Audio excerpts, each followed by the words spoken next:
Okey kelas, so hari ni kita nak buat sedikit revision tentang chapter 4, 5 dan 6. Chapter 4 adalah chapter koordinat geometri.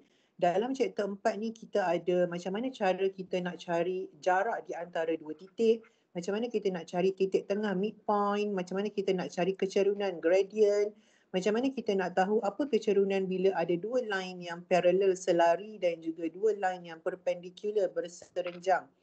Okey, dan di akhir chapter keempat kita belajar tentang macam mana kita nak bentukkan persamaan garis lurus. Okey, equation of a straight line. Apa dia garis lurus? Apa dia koordinat?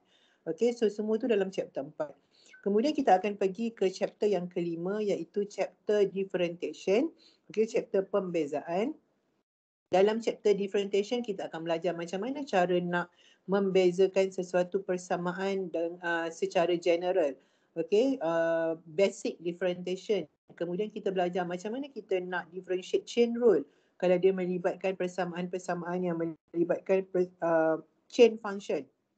Okay, lepas tu kita akan tengok macam mana kita nak differentiate dengan menggunakan product rule. Ada quotient rule, bila ada dua persamaan dibahagikan kita guna quotient rule.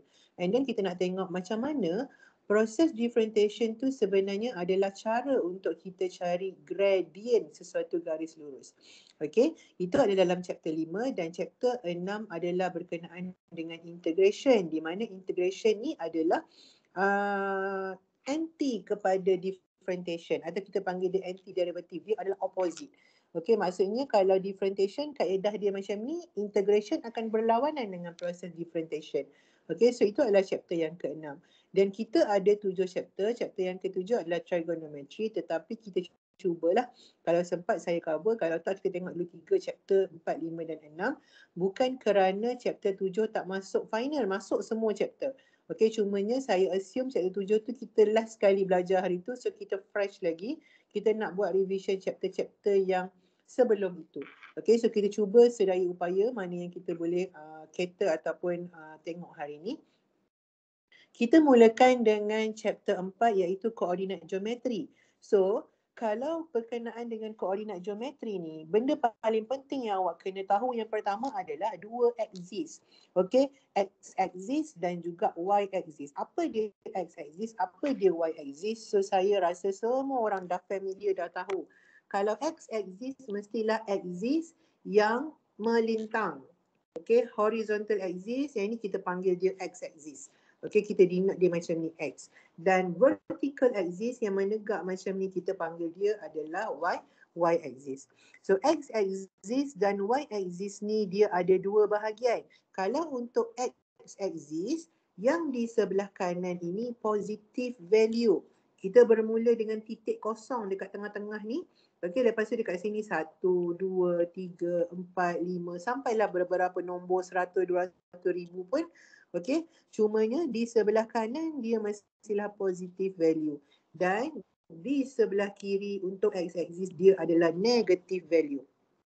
Okey, dan untuk y pula, okey, untuk y pula kerana dia adalah vertical line yang menegak macam ni, so di bahagian atas nilai y-axis adalah positif dan di bahagian bawah nilai y-axis adalah negatif. Okey, so kalau saya bagi tahu, saya tanya awak, saya letak satu titik. Okey, saya letak satu titik, titik tu duduk dekat sini. Contoh, duduk dekat sini. Saya tak tanya lagi titik ni berapa dia punya koordinat. Saya tanya awak, kalau titik tu duduk dekat sini, nilai X dia positif ke negatif? Negatif. Negatif. Nilai Y dia positif ke negatif? Negatif. Negatif juga. Okey, X negatif, Y pun negatif. Kenapa? Sebab awak tengok kedudukan titik. Kedudukan titik tu dekat sini. Dia duduk di sebelah kiri X axis. So, negatif X. Dia duduk di bahagian bawah Y axis. So, dia adalah negatif Y. Okey, so kalau awak ada satu titik, contohnya dia bagi titik X equal to 4, negative 3. Okey, bila dia bagi titik X equal to 4, negative 3 ni kita panggil dia sebagai koordinat. Koordinat tu adalah position. Okey, contohnya kalau kita guna Waze, kita guna Google Map, awak cari tempat. Contohnya nak pergi makan dekat mana yang popular sekarang, Jollibee. Kedai jual ayam goreng tu. Awak pun cari dekat Waze, Jollibee. Awak rasa dah macam mana Waze tu boleh bawa awak pergi kedai Jollibee tu adalah kerana kita tahu apa dia koordinat kedai tu. Koordinat tu maksudnya adalah di mana position dia guna konsep koordinat ni lah yang kita belajar ni. Tapi kita belajar ni yang simple lah. Okey, tak boleh dah lagi nak menempatkan dekat mana Jollibee tu berada. Kita belajar yang simple tapi inilah dia konsep koordinat. So bila dia ada point macam ni, point X 4 negatif 3. Maksudnya ini adalah position di mana point X tu berada. Okey, point yang dekat depan ni mewakili point X. Dan point yang dekat belakang, saya tak nak gunalah X. Nanti awak keliru. Kita guna point A. Okay. Point dekat depan ni dia mewakili koordinat of X. Dan yang dekat belakang dia mewakili koordinat of Y. Dia tak mungkin berubah kelas. Tak mungkin Y duduk depan, X duduk belakang, no. Okey, kalau awak dapat koordinat macam ni, depan tu adalah untuk paksi X, belakang adalah untuk paksi Y. Yang ini digunakan generally secara abroad, maksudnya globally, semua tahu. Awak pergilah negara mana pun, kita lukis koordinat, orang akan tahu yang depan ni adalah mewakili paksi X dan belakang mewakili paksi Y. Itu kalau kita ada dua axis. Nanti bila kemudian awak belajar melibatkan 3 axis, kita akan ada X, Y, Z.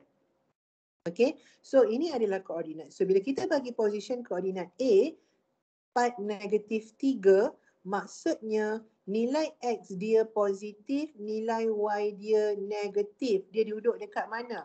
Dia duduk dekat orange ke? Dia duduk dekat purple ke? Dia duduk dekat merah atau dia duduk dekat biru? 4 negatif 3, dekat mana titik ni duduk? Biru. Dekat biru. Kenapa dekat biru? Sebab nilai X dia positif. So dia duduk di sebelah kanan. Dan nilai Y dia negatif. Dia duduk dekat bawah. Very good.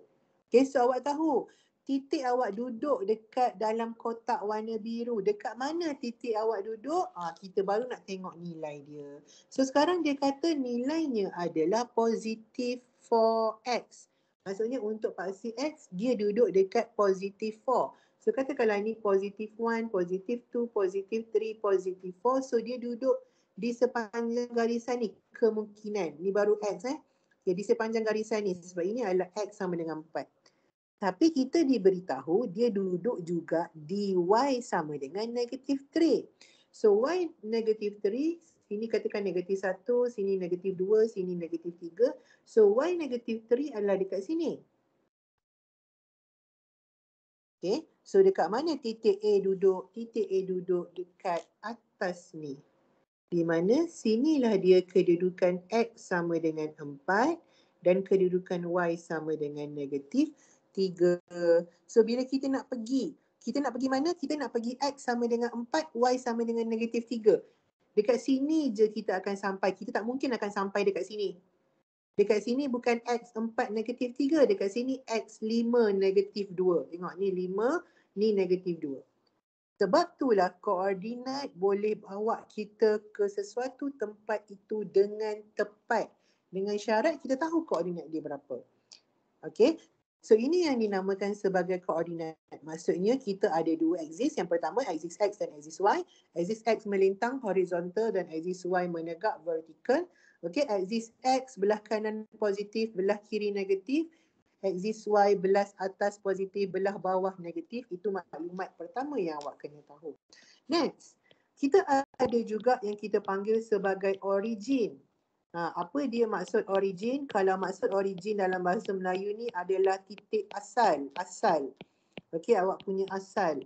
Okey, untuk origin sesuatu koordinat, origin itu membawa maksud titik kosong. Okey, titik kosong macam lagu tu kan.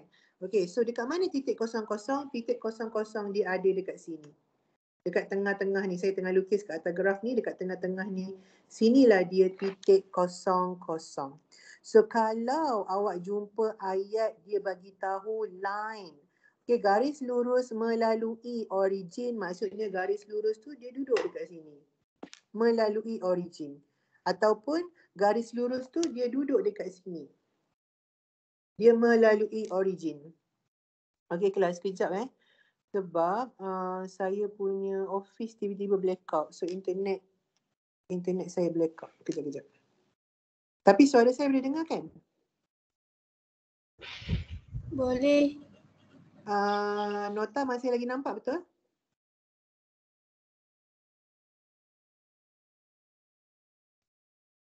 Nota saya nampak tak?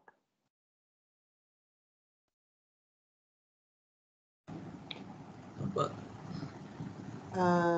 Skrin nampak kan? Okey, suara dengar, skrin nampak. Okey, tak apa. Kita teruskan. Okey, suara masih dengar, skrin masih nampak sebab saya guna dua skrin. So mungkin video saya akan stop lah. Tak apa. Tak penting pun muka saya. Okey. So kalau tak jelas bagi tahu. Okey, sekarang ni bila dia bagi tahu kita yang garisan tu melalui origin, maksudnya garisan tu melalui titik tengah-tengah ni, ini adalah origin kita. Okay, so ini adalah origin. So apa dia origin? Origin adalah titik kosong kosong.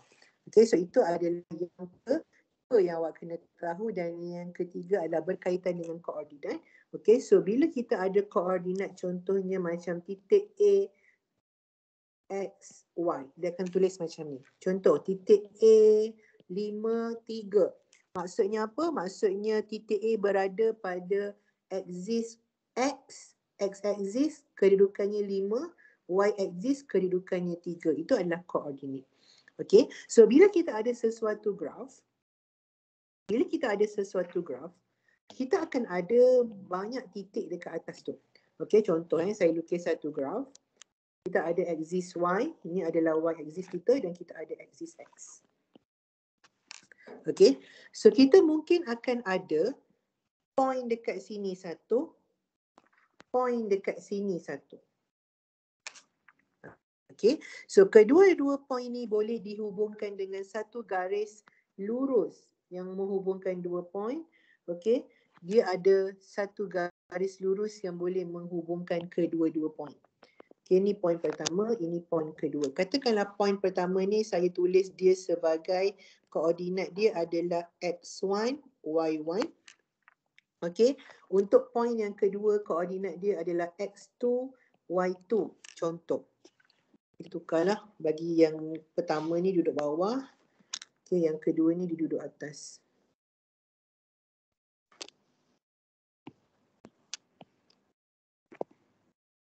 Okay, X2, Y2. Ini adalah A, X1, Y1. Okay, kelas. So sekarang kita ada dua point di atas carta kita punya koordinat ni. Okay, so kita nak cari jarak antara dua titik ataupun panjang straight line tu, kita boleh gunakan formula untuk mencari distance. Dalam chat saya ada sertakan nota. Okay, so boleh tengok nota. Siapa-siapa yang tak boleh buka, boleh tanya kawan-kawan yang dah masuk lebih awal. Okay, macam mana kita nak cari distance, jarak di antara dua titik, between two point, kita boleh gunakan formula jarak. Okay, ini adalah formula pertama yang awak kena tahu kalau dia tanya jarak. Jarak antara dua titik. Macam mana nak cari jarak antara dua titik? Formula dia adalah jarak di antara point A dengan point B. Formula dia adalah punca kuasa. Punca kuasa ni punca kuasa 2 lah. Okey. X2 tolak dengan X1 kuasa 2 tambah Y2 tolak dengan Y1 kuasa 2. Okey. Untuk kita cari jarak, jangan tersilap. Kita kena selesaikan yang berada dalam punca kuasa dulu. Okey, contoh saya bagi. Katakanlah kita ada 2 point. Okey, point yang pertama, point A 1, -2, contoh. Dan point B adalah -3, 4. Sekarang soalan tanya apakah jarak di antara point A dengan point B. Okey, so awak boleh letak yang ini X1, Y1, yang ini X2, Y2. Okey, nanti ada orang tanya, doktor macam mana kalau kita letak dekat A tu yang X2, Y2, dekat B yang X1, Y1? Boleh. Awak akan dapat jawapan yang sama. Kejap lagi saya tunjuk. Okey, so sekarang macam mana kita nak cari jarak di antara point A dan point B? Okey, point A dan point B nak cari jarak punca kuasa. Okey, formula dia X2, so X2 awak adalah negatif 3 tolak X1, so X1 awak adalah 1 kuasa 2 tambah Y2, so Y2 adalah 4 tolak Y1. Y1 adalah negatif 2 kuasa 2. Okey kelas, so kita kira punca kuasa dekat luar. Negatif 3 tolak 1 berapa? Negatif 3 tolak 1 berapa?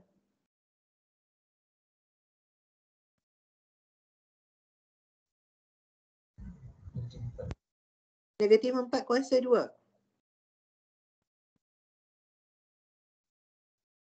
16. 16. Very good. Negatif 3 tolak 1, negatif 4. Negatif 4 kuasa 2, 16. Okey, tambah. Okey, 4. Okey, ni negatif dengan negatif. Jangan silap. Negatif dengan negatif adalah positif. So, 4 tambah 2, 6. 6 kuasa 2 adalah 36.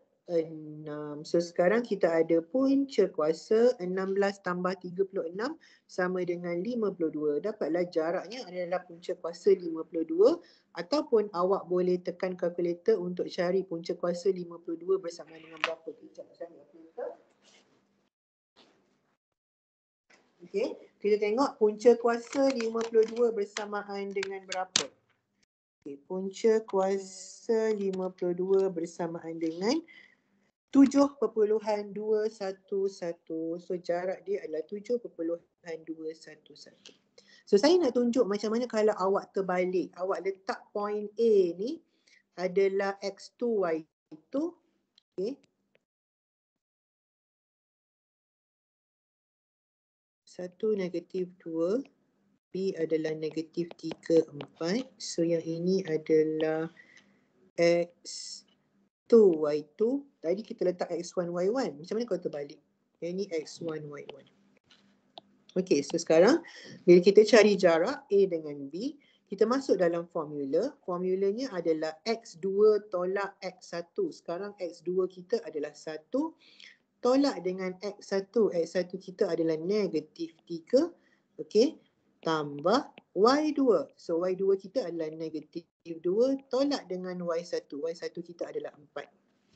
Okey, so tengok ni berbeza lah. Ni negatif 3 tolak 1. Sekarang 1 tolak negatif 3. Dia terbalik. Sebab kita dah letak terbalik X1, Y1 dengan X2, Y2. Okey, sekarang kita kira. Okey, punca kuasa. Negatif 1 tolak dengan tolak tambah. 1 tambah 3, 4. 4 kuasa 2. Lupa pula. 4 kuasa 2 adalah 16.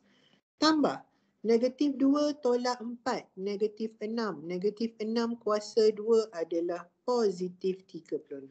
So awak masih lagi dapat jawapan yang sama. So dia tak kisah X1, Y1, X2, Y2 tu point yang mana. Tak ada masalah kerana awak masih lagi akan dapat jawapan yang sama. Dengan syarat. Dia ada syarat Dengan syarat janganlah pula tertukar pasangan. Okey, contoh. A ni pasangan dia 1 negatif 2, B ni pasangan dia negatif 3, 4. Janganlah pula awak letak dekat sini X1 tapi awak letak dekat sini Y2. Dekat sini awak letak X2 tapi awak letak dekat sini Y1. Tak boleh lah. Kalau macam ni confirm lah jawapannya berbeza. So kalau dekat sini X1, dekat sini Y1. Dekat sini X2, dekat sini pun Y2. Dia mestilah pasangan yang betul. So kita boleh cari jarak antara dua titik. Yang pertama, jarak. Formula jarak. Yang kedua adalah formula titik tengah. Kalau kita tengok, ini adalah titik. Okay, ini adalah titik. Ini pun adalah titik. So dia mestilah ada satu titik tengah. Titik tengah tu maksudnya titik yang berada di bahagian tengah lah. Katakanlah ini dia bahagian tengah. So apa dia titik dekat tengah-tengah ni? Apa dia titik kat tengah-tengah ni? So kita ada formula macam mana kita nak cari midpoint ataupun titik tengah untuk sesuatu garisan. Okey, ataupun titik tengah di antara dua titik. Formulanya adalah midpoint untuk point A dan B. Formulanya adalah X1 plus X2 bahagi 2. Y1, okay, Y1 plus Y2 bahagi dengan 2. Okey, tadi kita punya point A kita adalah 1, negatif 2. B kita adalah negatif 3, 4. Okay, so now this one is our X1, Y1, this one is our X2, Y2. Okay, so nak cari midpoint, titik tengah di antara point A dan point B. Formula yang pertama, X1 tambah dengan X2. So X1 awak 1. Tambah dengan X2. X2 awak adalah negatif 3 bahagi dengan 2. Okey, Y pula. Y1 negatif 2 tambah dengan Y2. Y2 awak 4 bahagi dengan 2. Okey, so 1, okay, tambah dengan tolak jadi tolak. 1 tolak 3 negatif 2. Negatif 2 bahagi 2 awak akan dapat negatif 1. Okey, negatif 2 tambah 4 positif 2. Positif 2 bahagi 2 sama dengan positif 1. So inilah dia koordinat titik tengah. Maksudnya titik dekat tengah-tengah ni apa koordinat dia? Koordinat dia adalah negatif 1, 1. Okey, negatif 1, 1 koordinat dia. Okey, tadi doktor kata kalau X negatif dia mestilah kena ada dekat sebelah kiri. Yes. Yang ini saya main lukis je. Okey, so sebenarnya dia kena ada kat sana. Ini saya main hentam je lukis. So dia lukisan ni yang tak betul. Point tu dah betul dah. Okey, so lukisan ni tak betul. Sebab X negatif 1 dia mestilah duduk dekat sini titik dia. Saya kena sengitkan sikit garisan ni. Okey, so itu adalah formula macam mana kita nak cari jarak dan titik tengah. Setakat ni ada tak soalan? Ada soalan tak? Tak ada. Tak ada. Okey, kita teruskan. Okey, next. Apa yang kita perlu tahu adalah kecerunan. So, apa dia kecerunan? Apabila kita ada satu garis lurus. Okey, apabila kita ada satu garis lurus. Okey, garis lurus tu menghubungkan dua titik. So, ni garis lurus. Awak tengok garis lurus ni dia mestilah ada kecerunan. Kecerunan tu adalah kadar kecondongan dia. Okey, kadar kecondongan dia, kecerunan. Gradient kita panggil. So macam mana kita nak cari kecerunan sesuatu garisan? Okey, dia ada dua formula. Formula yang pertama untuk cari gradient dan biasanya gradient ni kita guna simbol dia M. M kecil.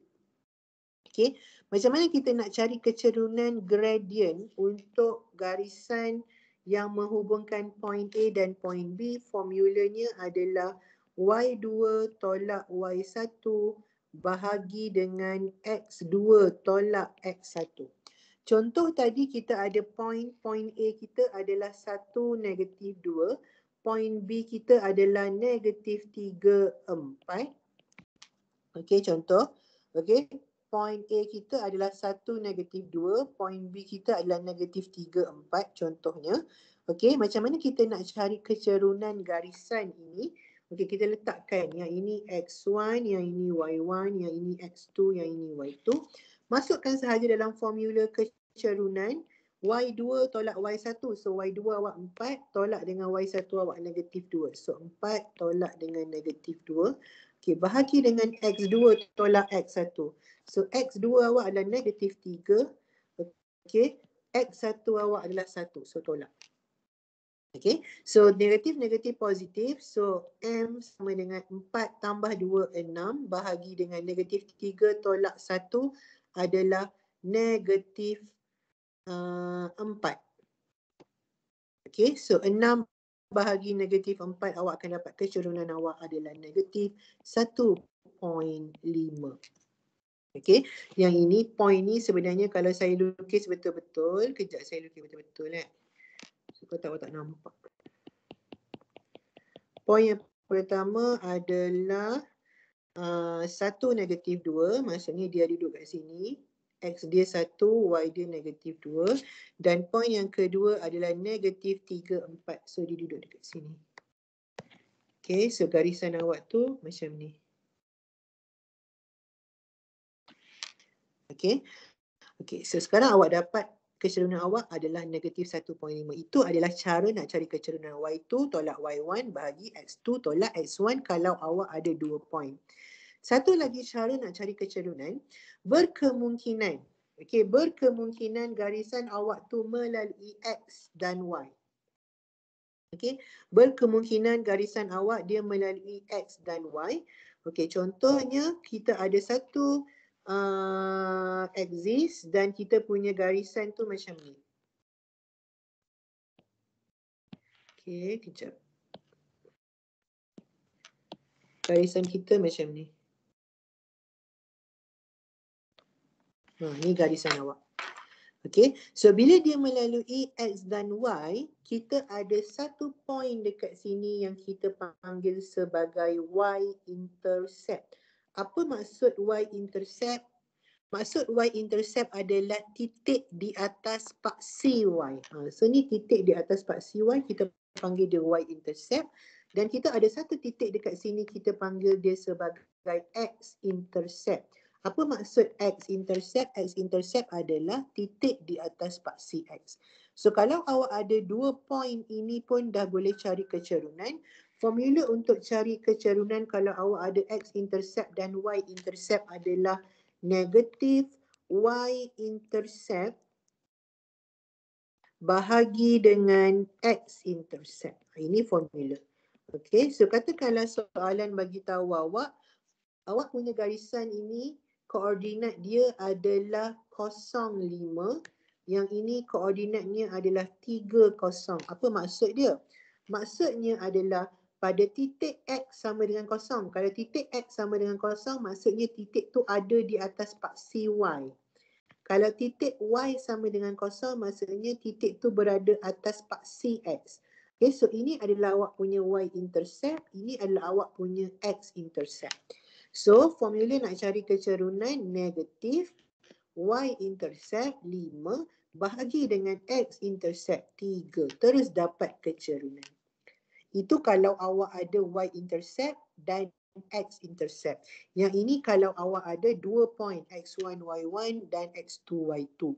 So ini adalah 2 formula untuk cari kecerunan. Dan apa yang awak kena tahu, kalau kita punya titik, okay, dia disambung oleh straight line yang macam ni. Daripada kiri ke kanan dia menaik. Dekat sini kecerunan awak kena positif, confirm positif.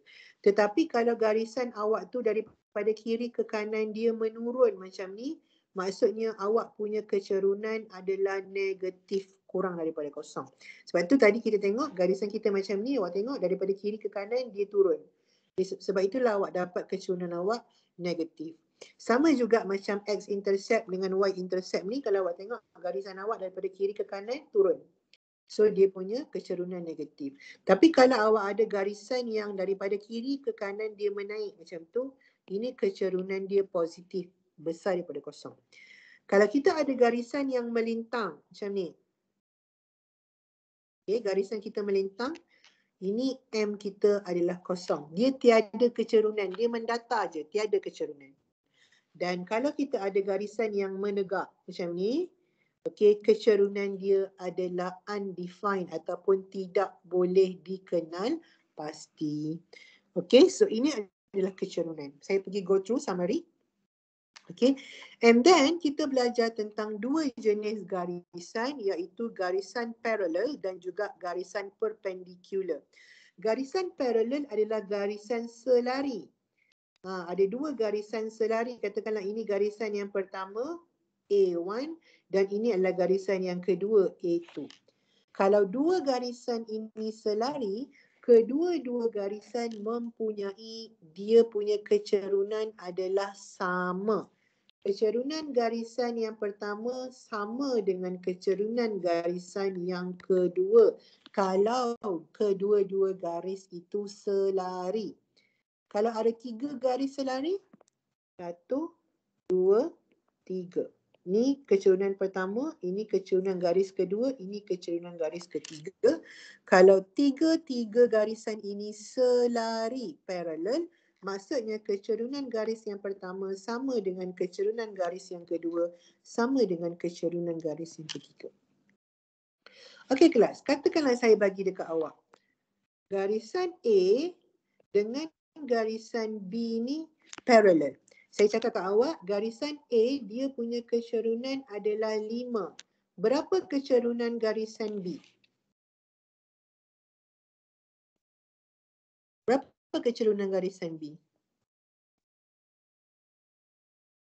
5. 5 juga. Kenapa? Sebab dia parallel, so dia punya kecerunan selari.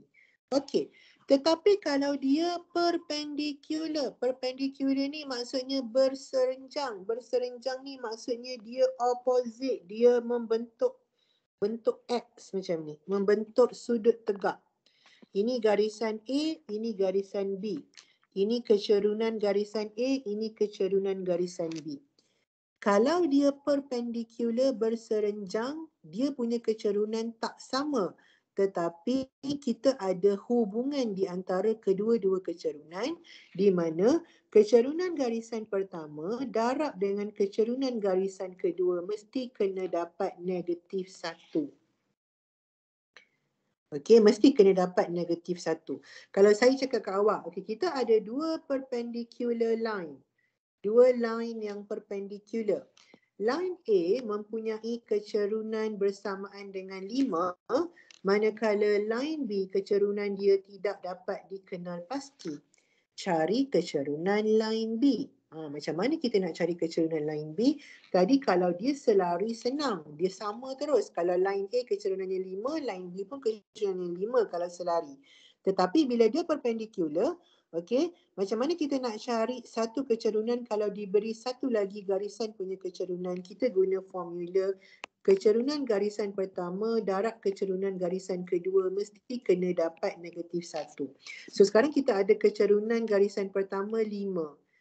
Kecerunan garisan kedua tak tahu. Sama dengan negatif 1. So macam mana nak cari kecerunan garisan kedua? Kita kena pindahkan 5 pergi sebelah. 5 ni darab. Pindah sebelah jadi apa?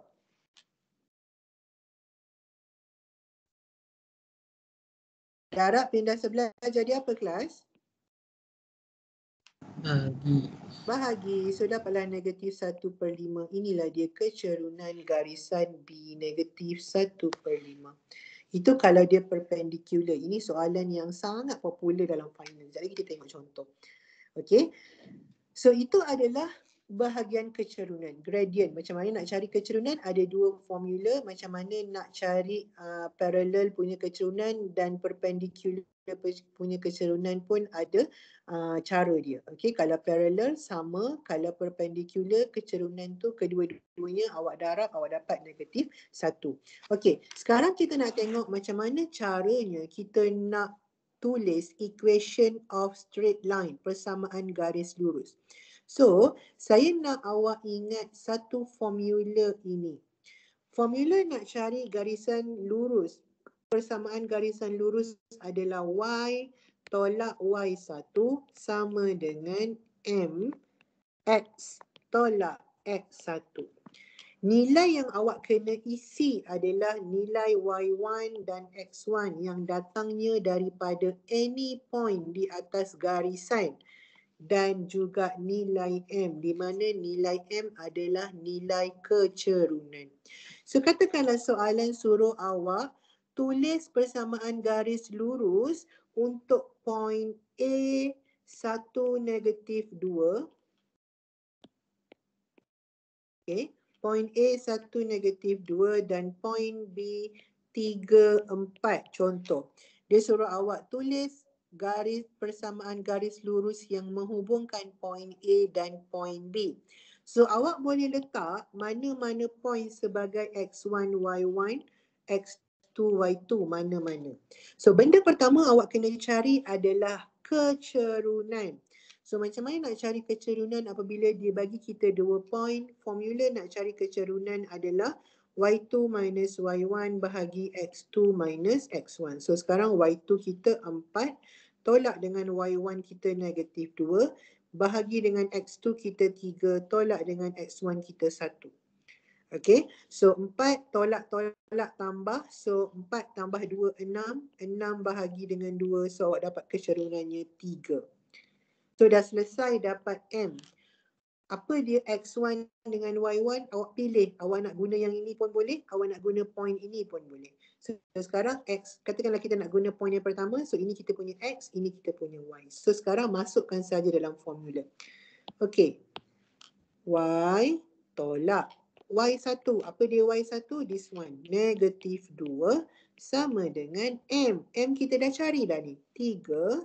Okay, dalam kurungan X tolak. X1. X1 apa? 1. Kalau awak pilih Y1 awak yang ini, jangan pula awak pergi ambil X yang ni. Tak boleh. Dia kena guna pasangan dia sendiri. Okay, so X tolak dengan 1. Okay, tulis. Barulah awak boleh expand. So awak expand. Negatif dengan negatif jadi positif. So awak ada Y tambah 2 sama dengan 3 darab dengan X. 3X. 3 darab dengan negatif 1, negatif 3. Okey, positif 2 pindah sebelah dia jadi negatif. So, Y sama dengan 3X tolak 2, tolak 3, tolak 2. So, awak dapat Y sama dengan 3X tolak 5. Inilah dia awak punya equation of straight line. Okay, ini equation of straight line. Itu yang pertama. Yang kedua, kalau awak diberi x-intercept dan y-intercept. Kalau awak diberi x-intercept dan y-intercept, contohnya dia bagi awak, okay, x-intercept adalah 4, y-intercept adalah 5. Dia suruh kita tulis persamaan garis lurus.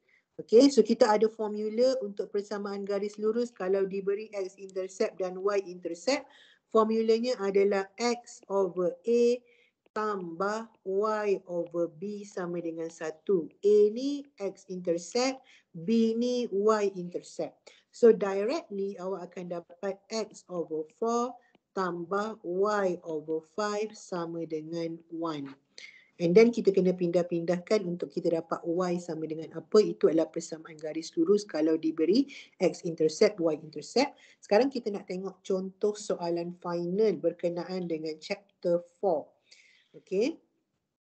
Chapter 4. Alright, ni contoh soalan final. Saya ambil tahun Disember tahun 2019. Kejap saya nak ni sekejap.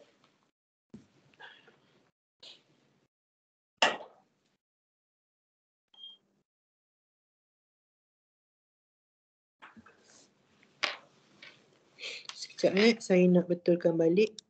Literate baru ada.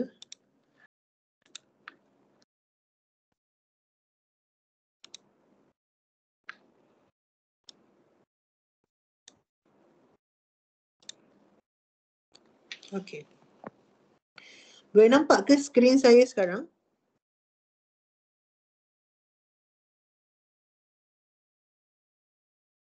Nampak tak? Nampak. Alright class. So tengok soalan yang pertama.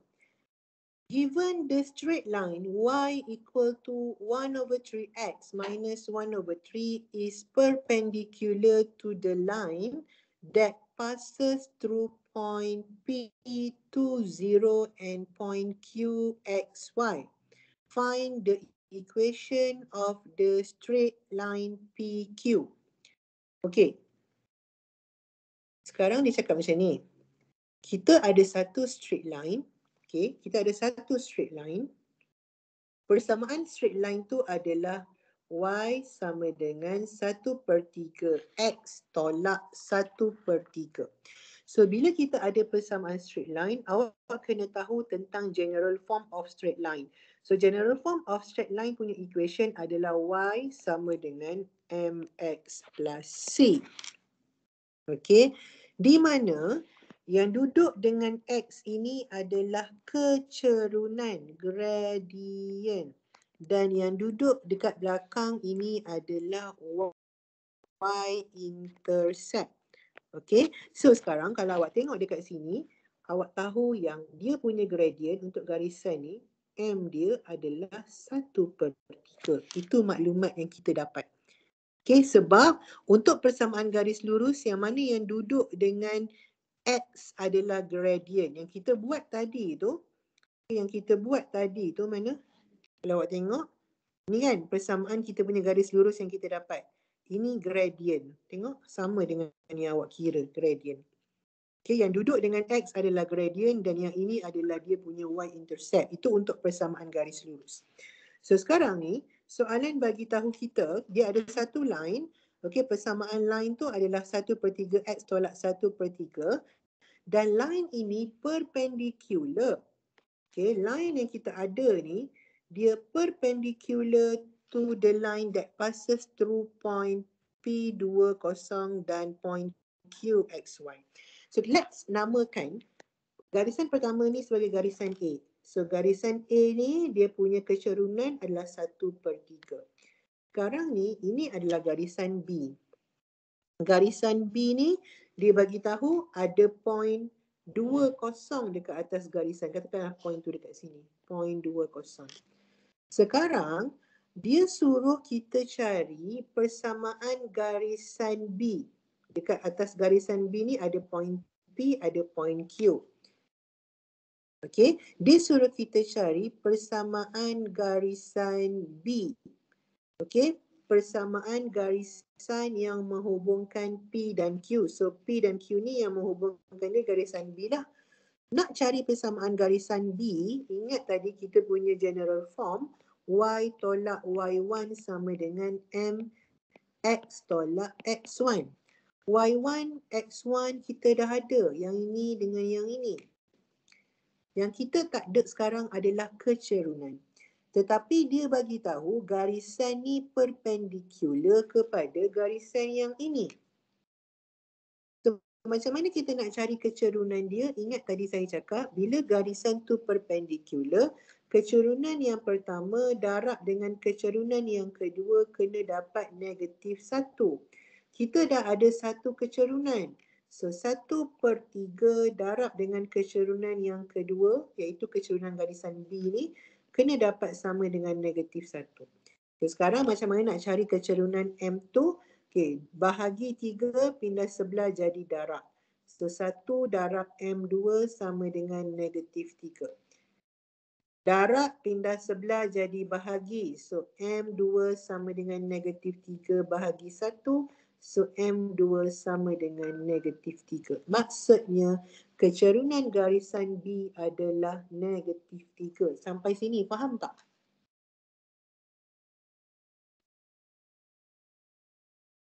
Faham ke?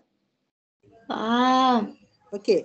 So sekarang kita dah ada kecerunan -3. Kita dah ada X1 kita adalah 2. Kita dah ada Y1 kita adalah kosong.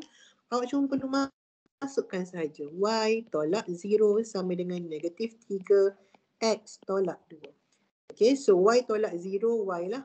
Okey. -3 darab X, -3 X. -3 darab -2, +6. So inilah dia persamaan garisan yang dia suruh kita cari. Okay, so yang kedua ni adalah find the point Q if the line PQ cuts the y-axis at Q. So ni, yang ni tak ada, yang ni syllabus lama. Tak ada dalam syllabus kita. Okay, sketch the straight line of PQ. So sketch ni pun tak ada, awak abaikan sahaja. Okay, soalan ini Disember 2019. Alright, tengok soalan yang kedua. Given a straight line which passes through the point R23 and T06. So kita ada dua point. Okay, point yang pertama adalah point R23 dan point T06. Okay, so ada satu line yang menghubungkan dua point ni. So dia kata find the midpoint denoted as S of the straight line that passes through point R and T. So dia suruh cari midpoint. Okay, midpoint. So nak cari midpoint tu duduk kat tengah-tengah ni. Formula nak cari midpoint untuk point R dan point T adalah X1 tambah X2 bahagi 2, Y1 tambah Y2 bahagi 2. Ni formula midpoint kita dah tengok tadi. So ni X1, ni Y1, ni X2, ni Y2. Okay, so X1 2 tambah dengan X2 kosong bahagi 2. Y1 3 tambah dengan Y2 6 bahagi 2. So 2 tambah kosong 2, 2 bahagi 2 1, 3 tambah 6 9, 9 bahagi 2 adalah 4.5. So inilah dia punya midpoint.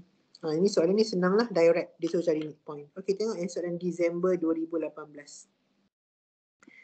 Dia kata, find the value of J and K if given the midpoint of PQ is 3 per J, 5 tolak K per 3, where PQ are negative 3, 5 and 6, 7. Okay. Bila dapat soalan macam ni, jangan kelang kabut. Baca dan bagi faham. Sekarang dia bagi tahu kita ada 2 point P dan point Q. Okay, so point P kita adalah negatif 3, 5. Point Q kita adalah 6, 7. Okay, so point P dengan point Q ni ada satu garisan yang sambung dia. Sekarang dia kata yang ini adalah titik tengah. Titik tengah di antara P dan Q. So kita cari dulu titik tengah. Apa titik tengah P dan Q? Guna formula. Nak cari titik tengah P dan Q, formula dia X1 plus X2. So ni X1, ni Y1, ni X2, ni Y2. So formulanya adalah X1 plus X2. So X1 kita negatif 3 tambah dengan X2 kita 6 bahagi dengan 2. Okay, Y1 plus Y2. So Y1 kita 5 tambah dengan Y2 kita 7 bahagi dengan 2. Okay, so negatif 3 tambah 6, 3. 3 bahagi 2 awak dapat 3 per 2. 5 tambah 7, 12. 12 bagi 2, 6. So inilah dia awak punya midpoint. So sekarang soalan minta apa? Soalan minta awak cari apa dia J dengan K. So J ni adalah X. Ini dia bendanya, X-nya. So berapa awak punya J? 2. Berapa awak punya J? J awak 2. Macam mana awak tahu? Sebab awak dah cari dah ni midpointnya sebenarnya.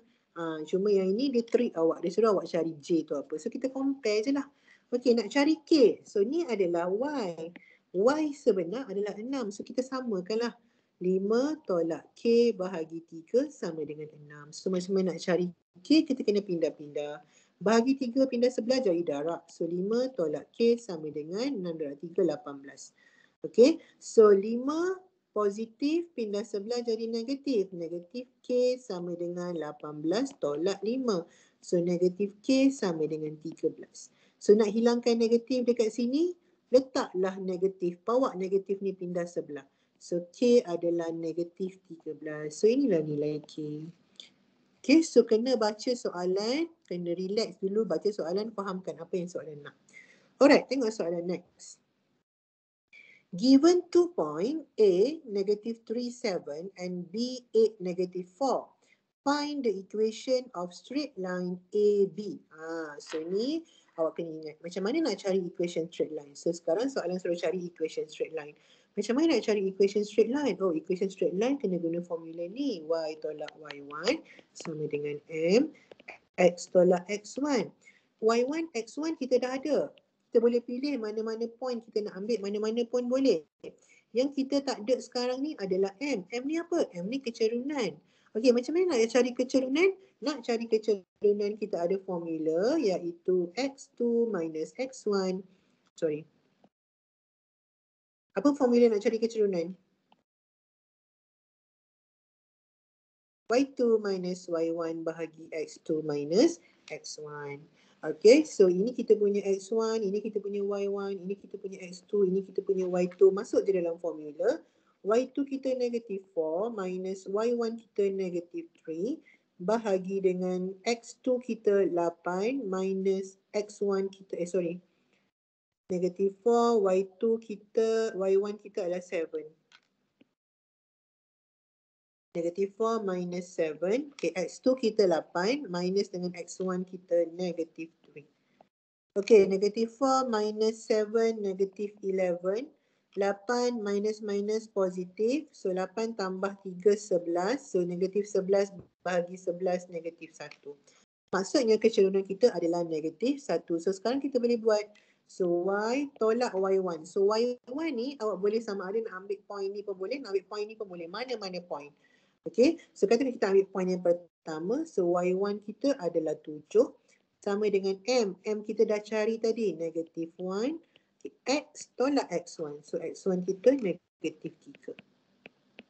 So, kita ada Y tolak 7 sama dengan negatif darab X negatif X. Okay, negatif 1. Yang ni negatif positif. Negatif 1 darab positif 3 adalah negatif 3. Okay, and then kita pindahkan negatif 7 pergi sebelah jadi tambah. So, Y sama dengan negatif X tolak 3 tambah 7. So, Y sama dengan negatif X tambah 4. So, inilah dia persamaan yang dia nak. Persamaan garis lurus. Okay, itu soalan yang pertama. Soalan yang kedua, dia cakap, the equation of a straight line that is perpendicular to line AB. Dia nak equation straight line yang perpendicular to line AB. Perpendicular kepada garisan kita ni. Okay, perpendicular kepada garisan kita ni dan line tu dia melalui point B. So maksudnya kita kena guna point B. Okay, kita kena guna point B sahaja sebab line tu dia melalui point B. Sekarang point dah ada yang tak ada kecerunan. Macam mana kita nak cari kecerunan kelas? Tadi kita dah ada kecerunan line AB. Sekarang dia bagi tahu straight line yang kedua ni dia perpendicular kepada line AB. So, macam mana kita nak cari kecerunan yang kedua? Ingat saya punya formula tadi. Kecerunan pertama darab kecerunan kedua kena dapat negatif 1. Kenapa? Sebab dia perpendicular. Kalau dia kata parallel, maksudnya ambil sahaja kecerunan yang sama. Sekarang dia perpendicular. So, M1 kita adalah negatif 1. Darab dengan M2 kita tak tahu. Okey, sama dengan negatif 1. So, negatif 1 bahagi, sudah bahagi. So, M2 sama dengan negatif 1 bahagi negatif 1. So, kecerunan yang kedua adalah positif 1. So, now bolehlah awak bentukkan persamaan yang kedua. Y tolak Y1 sama dengan M. X tolak X1. Apa point dia? Ingat, point kena ambil point B. Kenapa kena ambil point B? Sebab dia dah bagi tahu. Garisan tu hanya melalui point B sahaja. So, tak boleh guna point A. Okay. So, kita ambil point B. So, Y tolak dengan Y1. Y1 kita negatif 4. Sama dengan M. M kita dah cari 1. X tolak dengan X1. So, X1 kita 8. Okay, so kita dapat Y tambah 4 sama dengan X tolak 8. So, pindahkan positif 4 pergi sebelah jadi negatif. So, Y sama dengan X tolak 8 tolak 4. So, Y sama dengan X tolak 12. So, inilah dia persamaan garis lurus. So, ini memang soalan yang sangat popular setiap tahun. Macam mana nak cari persamaan garis lurus dan dia akan trick awak dekat sini. Perpendicular ataupun parallel. So, kena berhati-hati. So, ini chapter 4 kelas. Kita dah sejam dekat chapter 4. Sekarang kita nak go through terus kepada chapter 5. Okay, chapter 5. Alright. Mana? Macam tadi. Chapter 5 adalah chapter integration. Chapter 5 adalah chapter differentiation, di mana chapter differentiation ni adalah pembezaan. Okay, proses pembezaan, differentiate untuk sesuatu equation. So, apa dia equation? Sebelum ni kita belajar tentang garis. Okay, awak ada linear equation. Contohnya Y sama dengan 5X. Okay, ini adalah equation. Ataupun awak ada Y sama dengan 3X kuasa 2. Okay, so bila awak ada sesuatu persamaan, kita boleh lakukan proses pembezaan ataupun differentiation ke atas persamaan kita ni. So, kita akan dapat apa? Kalau kita differentiate y, kita akan dapat dy dx. Apa maksud dy dx? Differentiation of y kepada x. Differentiation of y kepada x. Okay, kalau kita ada persamaan contohnya y sama dengan 7t square. Contoh, kalau saya nak differentiate y kepada t, apa simbol saya akan dapat? Nak differentiate y kepada t, apa simbol yang saya akan dapat?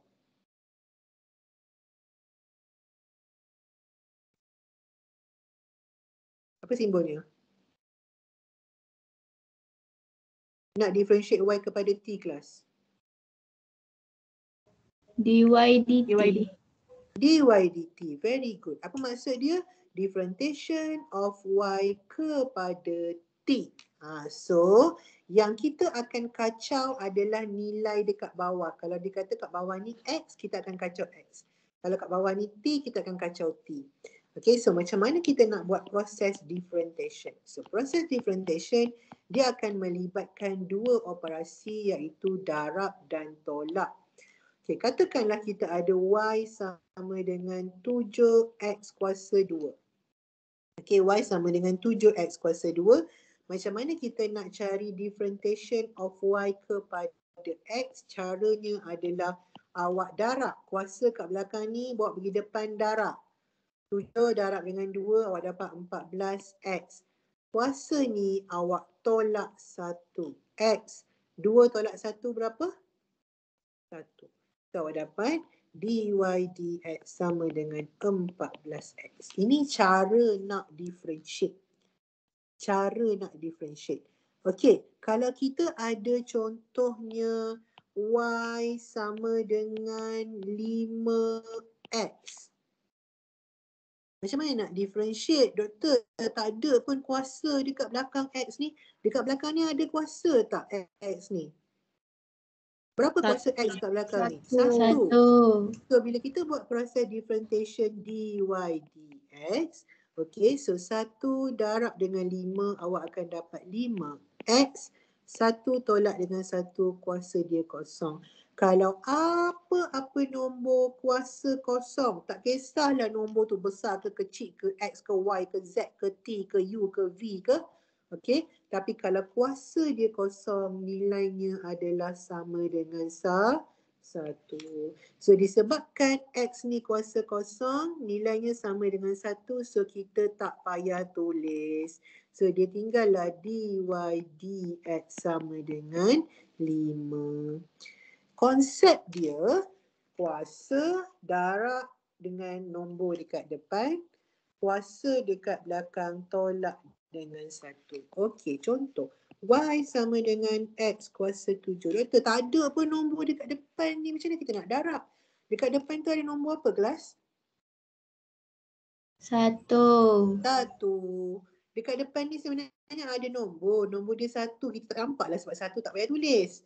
Okey, so kita tak nampak. Jadinya, bila awak jumpa y sama dengan x kuasa 7, nak cari differentiation of y kepada x. 7 darab 1 sama dengan 7. 7 tolak 1, 7x kuasa 6. Ini adalah proses differentiation.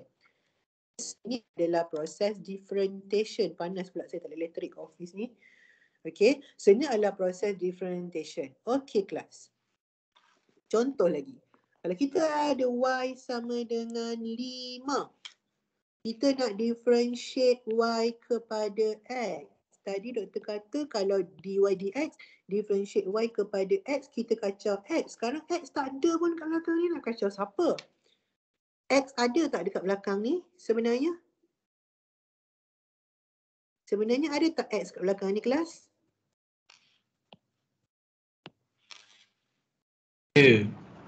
Ada. Tapi kenapa kita tak nampak? Sebab dia kuasa kosong. Yes, very good. Sebab dia punya kuasa kosong. Dan saya bagi tahu tadi, kalau x tu kuasa kosong, nilainya 1. Sebab tu kita tak tulis dia. Sebab tu awak tak nampak dia, tapi dia ada kat belakang tu. Okey, so kalau awak nampak nombor constant, sebenarnya di belakang constant ni kita ada X sama dengan kosong. Bukan X sama dengan kosong, X kuasa kosong. So bila kita nak buat proses differentiation, kita buat proses yang sama. Kosong darab dengan 5 dapatlah kosong. Tak payah adalah tulis X dekat belakang ni sebab kosong darablah dengan apa-apa pun tetap dapat kosong. That's why every time awak differentiate constant yang tak ada X, contohnya 7 juta. Kita main 3 juta sekarang.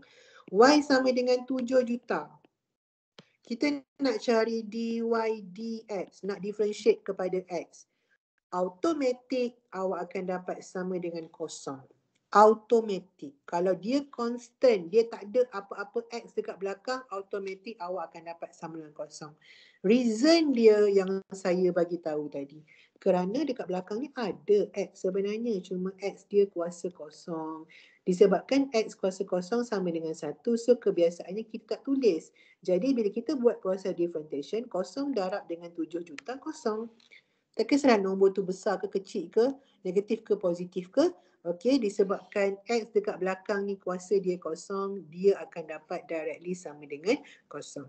Therefore, every time you have a constant Y equal to negative 4 million contoh. Bila kita differentiate dy dx, kita tetap akan dapat sama dengan kosong. Okey, itu adalah proses differentiation, cara nak differentiate. Kita ada juga chain equation. Apa maksud chain equation? Equation yang complicated sikit, dia berantai. Contoh. Okay, contoh. Y sama dengan 5, 3x tolak 2 kuasa 4. Sudah. Kenapa kita panggil yang ini sebagai chain equation? Kalau saya tulis sebenar-benarnya, equation ni macam ni. Y sama dengan 5, 3x tolak 2, 3x tolak 2, 3x tolak 2, 3x tolak 2. 4 kali. Sebab tu dia tolak kuasa 4 belakang ni. Sebab tu dia nampak macam chain lah konon-kononnya ni, berantai. Okay, equation berantai. Chain equation tu equation berantai. Ini reason kenapa dia panggil chain equation. Tapi selalunya chain equation kita akan tulis cara dia macam ni. Okay, cara dia macam ni. Alright class. Macam mana kita nak differentiate chain equation ni? Okay, caranya adalah yang pertama awak gantikan dalam kurungan ni dengan U. Awak gantikan dengan U. Awak letak dekat tepi. U sama dengan 3x tolak 2. Okay. Lepas tu awak differentiate U. Awak akan dapat du dx. Okay, differentiate U dapat du dx. Differentiate 3x dapat apa kelas? Differentiate 3x dapat apa? 3. 3. Differentiate negatif 2 dapat apa? 0. 0. So du dx awak adalah 3. Okay, biarkan dia dekat tepi kejap. So sekarang yang ini awak dah ganti dengan U. Awak tulis balik. Dia akan jadi Y sama dengan 5 U kuasa 4. Okay, so macam mana kita nak selesaikan? Awak tak boleh differentiate Y ni kepada X sebab tak ada X kat sini. So apa awak akan buat adalah awak akan differentiate Y ni kepada U. So awak akan dapat dy du. So dy du sama dengan apa?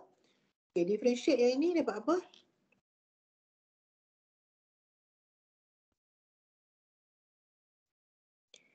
Differentiate 5U kuasa 4 dapat apa? 20U kuasa 3. Very good. 20U kuasa 3. Okay. So sekarang kita ada 20U kuasa 3. Macam mana kita nak dapat dy dx? Kita ada dy du. So nak dapat dy dx, dy du darab dengan du dx. So boleh potong du dengan du, dia jadilah dy dx. Okay, so sekarang kita dah ada dy du. Dy du adalah this one, 20u kuasa 3. Darab dengan du dx. Du dx dah ada 3. So ini adalah dy dx yang awak cari. So awak akan dapat 60 u kuasa 3. Okey, ganti balik u awak. U awak tadi adalah this one 3x tolak 2. So dia akan jadi 60 3x tolak 2 kuasa 3. Tapi kelas, ini cara yang susah. Saya tak suka nak ajar benda yang cara yang susah. Kita ada cara yang lebih senang. 2 saat.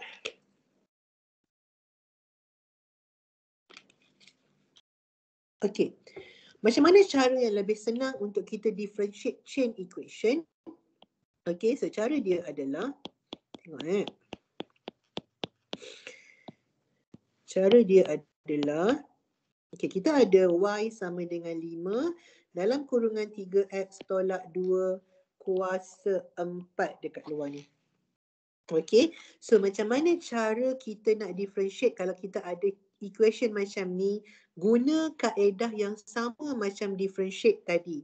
Okey, kuasa dekat belakang darab dengan kuasa darab dengan nombor dekat depan. So awak akan dapat dy dx sama dengan 20.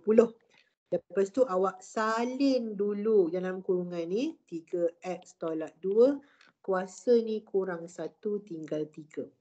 Tetapi jangan stop dekat sini. Awak kena darab dengan differentiate apa yang ada dalam kurungan. So differentiate 3x tolak 2 awak akan dapat 3. Okay, so akhir sekali awak akan dapat jawapan yang sama macam tadi. 3 darab 20, 60, 3x tolak 2 kuasa 3. Ini lebih mudah. Okay, contoh lagi. Katakanlah kita ada y sama dengan 7, 5x kuasa 2 tambah 3 kuasa 2 dekat depan ni. Okay, kelas kita nak differentiate, nak cari dy dx. Okay, so macam mana cara dia? Okay, kuasa dekat belakang ni bawa pergi depan ni darab. So 2 darab dengan 7, 14. Kurungan salin balik. 5x kuasa 2 tambah 3. Kuasa ni tolak 1 jadi kuasa 1. Jangan berhenti dekat sini. Awak kena darab dengan differentiate bahagian dalam. Okay, so differentiate 5x kuasa 2 tambah 3. Differentiate 5x kuasa 2 dapat apa? 10x. 10. Differentiate 3 dapat apa? Kosong. Kosong. So dekat belakang ni darab dengan 10x. So sama ada awak nak tinggal jawapan macam ni pun dah betul ataupun awak boleh darab 10x darab dengan 14. So awak akan dapat dy dx sama dengan 140x. Okey, 5x kuasa 2 tambah 3. Biarkan jawapan macam ni. So ini adalah cara macam mana kita nak differentiate chain rule. Okey, equation yang melibatkan chain rule. Okey, macam mana pula kalau awak ada, dua equation, dua persamaan. Okey, contoh kejap.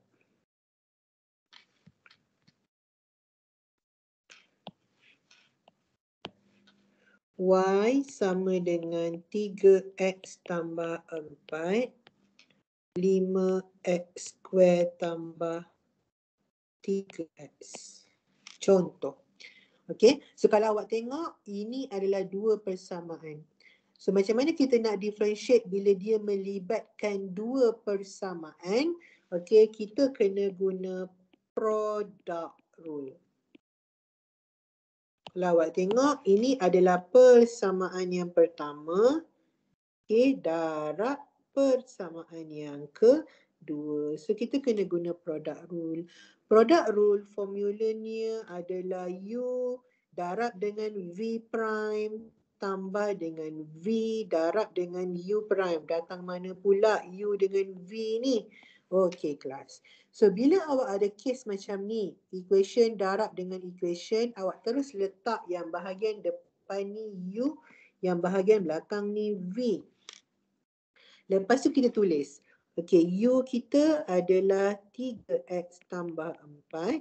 V kita adalah 5x square tambah 3x. Okey. Lepas tu awak kena cari U prime. Apa U prime? U prime tu adalah differentiation of U. Cuma kita guna simbol dia U prime.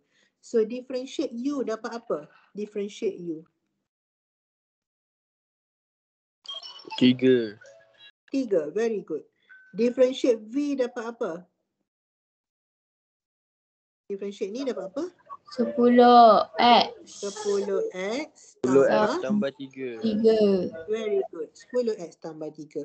So sekarang awak dah ada semua. U dah ada, U prime dah ada, V dah ada, V prime dah ada. Masukkan saja dalam formula. Okay, so nak cari dy dx, formulanya adalah U darab V prime. So U kita adalah this one. 3x tambah 4 darab dengan V prime. So V prime kita adalah 10x tambah 3. Okay, tambah. Okay. V darab dengan U prime. So V kita adalah this one. 5x kuasa 2 tambah 3x. V darab dengan U prime. So U prime adalah 3. Sampai sini kita dah buat pun proses differentiation. Cuma kita nak simplify. Nak simplify kena berhati-hati kelas. Okey, buat satu-satu. Okey, yang ini darab dengan sini. 3x darab 10x dapat 30x kuasa 2. Lepas tu 3x darab pula dengan 3, awak akan dapat positif 9x. Lepas tu positif 4 darab dengan 10x dapat positif 40x. Positif 4 darab dengan positif 3 dapat positif 12. Okey, 5x kuasa 2 darab dengan 3 dapat positif 15x kuasa 2. Positif 3x darab dengan 3 dapat positif 9x. Expand. Dah expand, kita tengok yang mana yang kawan, kita boleh sekalikan. Kawan tu macam mana dia punya sebutan belakang ni sama. Contohnya macam ni. 30 dengan 15. Dua-dua x kuasa 2. So kita boleh sekalikan. 30 tambah 15, dia jadi 45x kuasa 2. So selesai dah yang ni. Lepas tu 9x boleh tambah dengan 40x jadi 49x. 49x boleh tambah dengan 9x, dia jadi 58x tambah dengan 12. So inilah dia jawapan dia. Okey, tapi kalau awak macam tak reti sangat nak expand, boleh cuba. Sampai sini pun sebenarnya dah dapat banyak markah sebab proses differentiation. Okey, so yang lain-lain ni hanyalah proses untuk simplify. Alright, so ini product rule. So quotient rule pula, kalau kita ada dua persamaan tetapi bahagi, contoh y sama dengan, okay, yang ketiga adalah quotient rule. Tadi chain rule, product rule dan sekarang adalah quotient rule. Okay, y sama dengan contohnya 3x tambah 4 bahagi dengan 5x kuasa 2 tambah 3x. Okey, 3x tambah 4 bahagi 5x kuasa 2 tambah 3x. So sekarang awak tengok, yang ini adalah persamaan yang pertama. Yang ini adalah persamaan yang kedua. Dia suruh ini bahagi ni, proses dia adalah proses bahagi. Okey, so sekarang dia suruh awak differentiate. So bila awak ada persamaan yang macam ni, awak nak kena differentiate, awak akan guna quotient rule. Quotient rule dia lebih kurang dengan product rule, cuma formula dia berbeza. Okay, so untuk quotient rule, formula untuk kita cari dy dx adalah v darab dengan u prime tolak u darab dengan v prime bahagi dengan v kuasa 2. So siapa dia U, siapa dia V? Kalau awak dapat soalan macam ni directly, bahagian atas ni adalah U, bahagian bawah ni adalah V. Okay, so bahagian atas U, bahagian bawah V. So U sama dengan 3x tambah 4, V sama dengan 5x square tambah 3x. Okay, sekarang kita cari kita punya U prime dengan V prime. Okay, U prime, differentiate 3x dapat 3 tadi. Differentiate 5x square dapat 10x tambah 3. Okey, masuk dalam formula. So formula nak cari dy dx adalah v darab u prime. So v kita adalah this one, 5x kuasa 2 tambah 3x. U prime adalah 3, tolak. U darab v prime. So u awak adalah 3x tambah 4. V prime awak adalah 10x tambah 3. Okey, bahagi dengan V kuasa 2. So apa awak punya V? So ni adalah V. 5x. Untuk case quotient rule, saya nak bagi tahu awak jangan buat apa-apa dengan bahagian bawah ni. Biar je dia macam tu. Yang awak kena simplify hanyalah bahagian atas. Okey, bahagian bawah tak payah buat apa-apa. Kita cuma salin saja balik. So kita ada bahagian bawah kita 5x kuasa 2 tambah 3x. Okey. So bahagian atas kita simplify. Nak simplify buat cara yang sama. 5x kuasa 2 darab dengan 3 awak dapat 15x kuasa 2. Lepas tu tambah 3 darab dengan 3 awak dapat tambah 9x. Tolak. Okey, tolak ni kena berhati-hati kena letak kurungan kat belakang. Okey, 3x darab 10x dapat 30x kuasa 2. 3x darab dengan positif 3 dapat positif 9x. 4 darab dengan 10x dapat 40x. Dan last kali 4 darab dengan positif 3 awak dapat positif 12.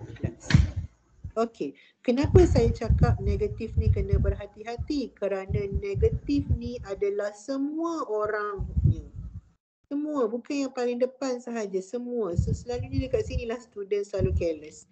Dia akan letak dekat depan ni sahaja, dekat belakang ni dia tak bagi pun negatif. Sebab negatif ni awak tengok dia duduk kat sini.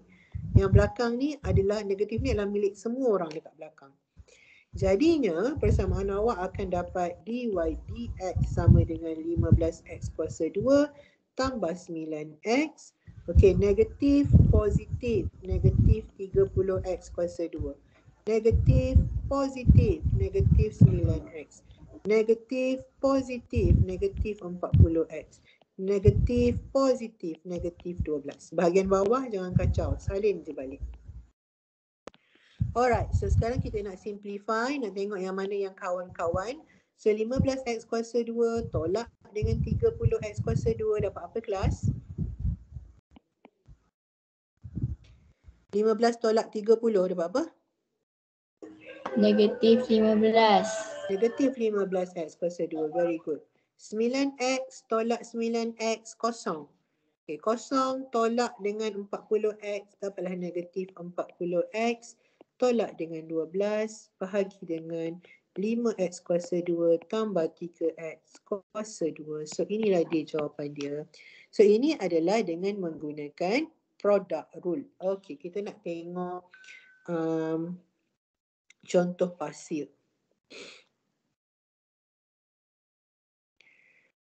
Okey, so soalan suruh cari f prime. Kalau f prime ni maksudnya differentiation lah.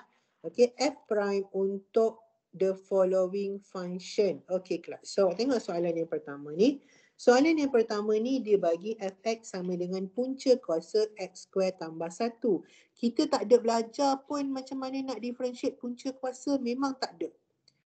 So apa yang kita kena buat adalah kita kena tukarkan punca kuasa menjadi kuasa. So kalau punca kuasa 2 dia sebenarnya kuasa berapa?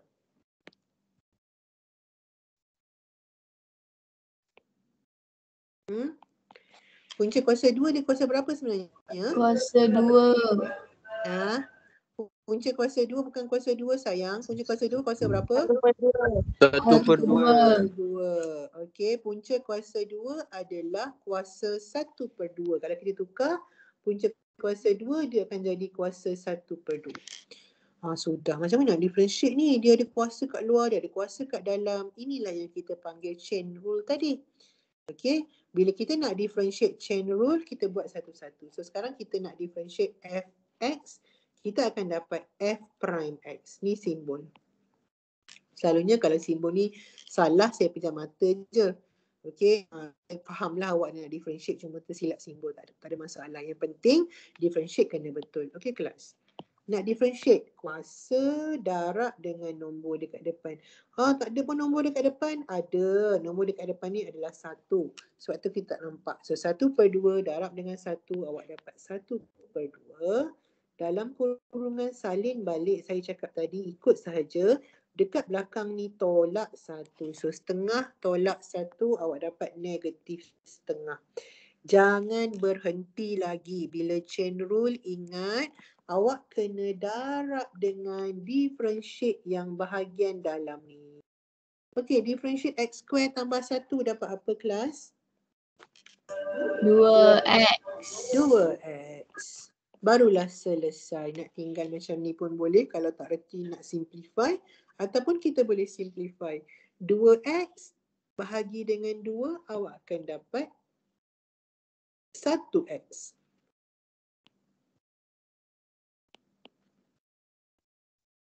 Ini jawapan akhir dia. Okey. Okey, tengok soalan yang kedua. Dia bagi hint guna quotient rule. Ni dia dah bagi formula dah pun. Okey, so directly kita tahu yang ini U, yang ini V. So U kita adalah X, V kita adalah X tambah 1. So cari U prime. U prime adalah 1, V prime pun adalah 1. Kenapa pula U prime sama dengan V prime? U dengan V tak sama pun. Sebab belakang ni kan 1 constant kan. Kalau kita differentiate constant, kita akan dapat sama dengan kosong. Okay, so tak adalah apa-apa nilai kat belakang. Kebetulan dia sama. Alright, so sekarang hanya perlu masukkan saja ke dalam formula. So nak cari F prime X, formulanya adalah V darab dengan U prime. So V kita adalah this one. X tambah 1 darab U prime. U prime kita 1. Tolak. U darab dengan V prime. So U kita X, V prime kita 1. Okey, bahagi dengan V kuasa 2. So V kita apa? X tambah 1 kuasa 2. Saya cakap apa tadi? Jangan kacau bahagian bawah. Biarkan saja dia macam tu. Kita cuma kacau bahagian atas. Okey, so F prime X sama dengan X darab 1 X. 1 darab 1, 1. Tolak. X darab 1, X. Bahagi dengan bahagian bawah ni salin sahaja balik. Tengok yang mana awak boleh selesaikan. So, X tolak dengan X kosong. Tinggallah dekat bahagian atas ni 1 per X tambah 1 kuasa 2. Jawapan dia. Okay. So, soalan yang kedua ni, dia suruh kita guna product rule. Tengok. So, yang ini adalah U. Dan yang belakang ni adalah V. Okey, nak guna product rule. Okey, ini soalan yang ketiga. Nak guna product rule. So, U kita adalah 2X. V kita adalah X tambah 1 kuasa 4. So, nak differentiate U. Dapat apa kelas? Differentiate 2X dapat apa? 2. Differentiate yang ini guna chain rule. Kena guna chain rule. So 4 darab dengan 1 kat depan, 4 kurungan salin balik. Kuasa dekat belakang tolak 1 tinggal 3. Jangan berhenti, darab dengan differentiate dalam kurungan. So differentiate X tambah 1, awak akan dapat 1. So dapatlah V prime awak adalah 4 X tambah 1 kuasa 3. So sekarang kita dah ada V, dah ada V prime, dah ada U prime, dah ada U. Masukkan saja dalam formula. Okay, formulanya adalah V U prime tambah U V prime. Doktor kata formulanya U V prime tambah V U prime. Yang ini kenapa V U prime tambah U V prime? Sama je kelas, sama je. Dia pindahkan je yang ini ke depan. Tapi sebab dia positif, dia sama, tak ada masalah. Siapa depan, siapa belakang tak ada masalah. Yang penting pasangan dia kena betul. Itu untuk product rule. So, V darab U prime. V kita adalah this one. X tambah 1 kuasa 4. So, V kita adalah X tambah 1 kuasa 4 darab U prime. U prime kita adalah 2 darab dengan 2. Tambah U darab V prime. U kita 2X. V prime adalah this one. 4 X tambah 1 kuasa 3. Okay, so sekarang kita simplify ni dy dx. Simplify je. So simplify yang ini samalah 2x tambah 1 kuasa 4. Okay, yang ini awak boleh darab 4, darab dengan 2x, awak akan dapat 8x. X tambah 1 kuasa 3. So tinggalkan jawapan macam ni pun dah okay, dah cukup dah. So ini adalah product rule. Alright. Okay kelas, kita tengok satu contoh. Alright, ni contoh yang kedua. Given y sama dengan 2x kuasa 3 tambah 3x kuasa 2 tambah dengan 5x. And d dx persamaan y, maksudnya dy dx lah ni. Ini adalah y. Okay, ini adalah y. So dia tulis macam ni. Ini sebenarnya dy dx. Dia saja je nak jawab pening. Okay, so dia bagi tahu dy dx adalah m x square tambah x tambah 5. Dia suruh kita cari nilai m. Okey kelas, macam saya cakap tadi awal-awal, dapat soalan macam ni, relax dulu, jangan kelang kabut, tak faham. Kenapa?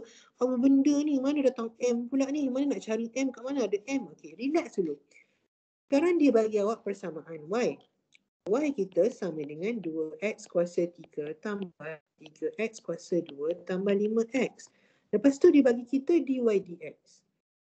Awak boleh cari dy dx daripada persamaan y ni. Apa dy dx awak? Differentiate 2x kuasa 3 dapat apa?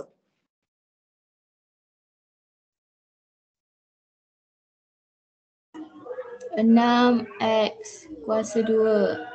Okey, teruskan differentiate 3x kuasa 2 dapat? 6X Okey, tambah good. 5. Very good. 6x kuasa 2 tambah 6x tambah dengan 5. Dapat dah dy dx. Tapi doktor macam mana nak tahu m dia berapa? Okey, tengok ni. Dia kurungkan apa ni? Dia kurungkan x square dengan x. Kenapa dia boleh kurungkan x square dengan x? Awak tengok dekat nilai yang awak dapat ni. Nilainya sama. Dua-dua pun 6. So kita memang boleh kurungkan lah. Kita keluarkan 6 ke depan. So dalam ni adalah x square tambah x, dekat belakang ni tambah dengan 5. So sekarang soalan saya, soalan minta value of m. Berapa nilai m kelas?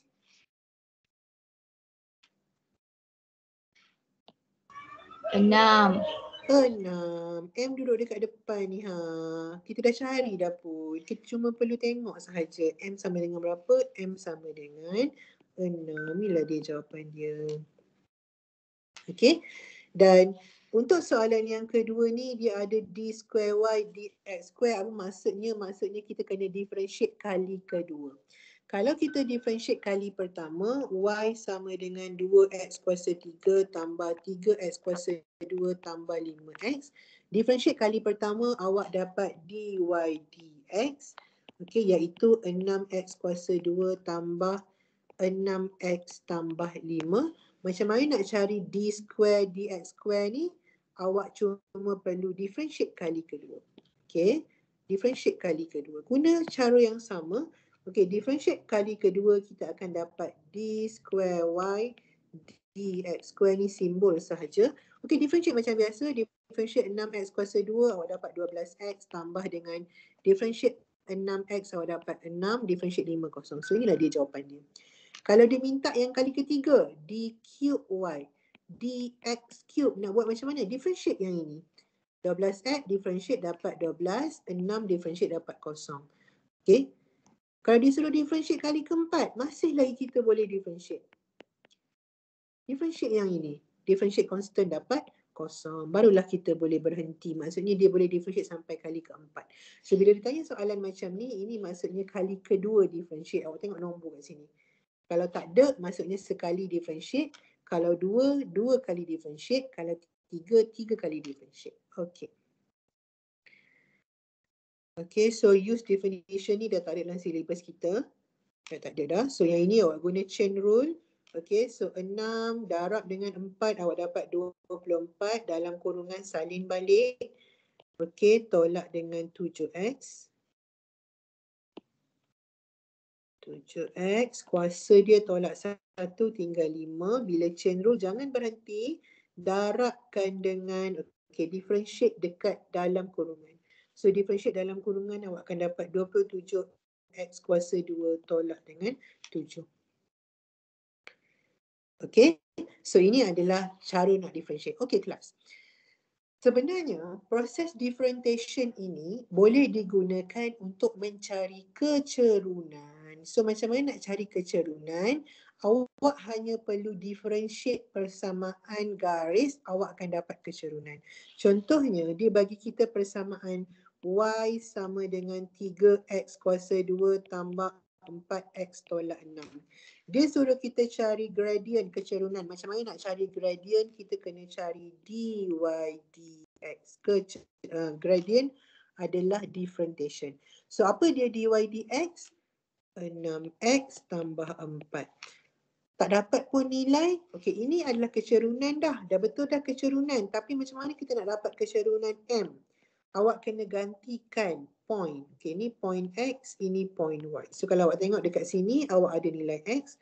Gantikan point X. So 6 darab dengan 2 tambah dengan 4. Awak akan dapat 12 tambah 4. So 16. Inilah dia nilai kecerunan. Dia datang daripada proses differentiation. Cumanya kita kena cari, kita kena ganti persamaan.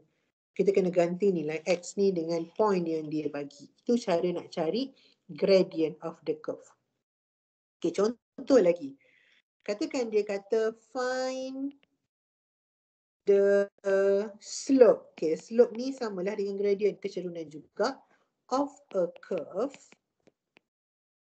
Y sama dengan X kuasa 3 tambah 2X kuasa berapa ni? Sekejap ni. Kita tengok. 2X kuasa 2. 2X kuasa 2 tambah X tolak dengan 2 at point. Okay, at point 1, 2. Okay. Dia suruh kita cari kecerunan garisan Y sama dengan X cube tambah 2X square tambah X tolak 2 pada point 1, 2. So nak cari kecerunan, ingat kita hanya perlu cari dy dx, differentiate. Okay, differentiate X kuasa 3, awak dapat 3X kuasa 2 tambah. Differentiate 2X kuasa 2, awak dapat 4X tambah. Differentiate X, awak dapat 1. Okay, so macam mana kita nak cari M? Awak hanya perlu gantikan nilai X dalam persamaan ni dengan point X yang dia bagi.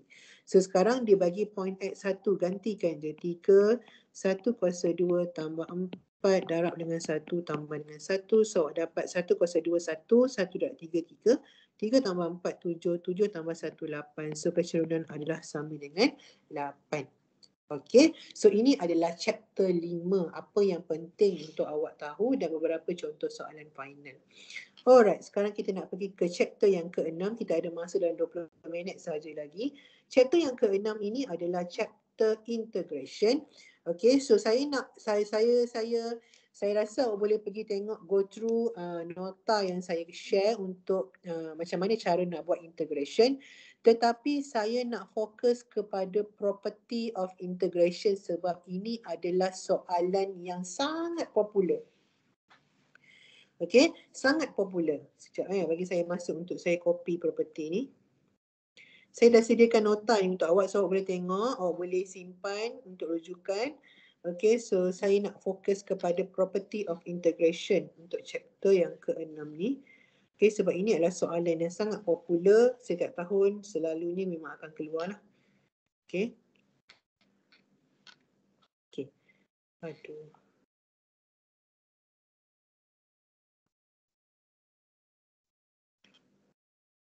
Kenapa dong?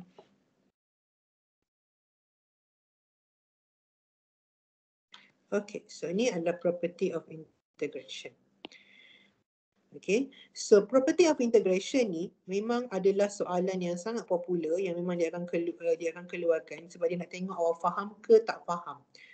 Awak faham ke tak faham property of integration. Okay, property yang pertama, kalau awak tengok dekat sini, dia kata kalau A dengan B sama, integration akan jadi sama dengan kosong. Sebelum kita pergi, saya nak sikit apa dia integration.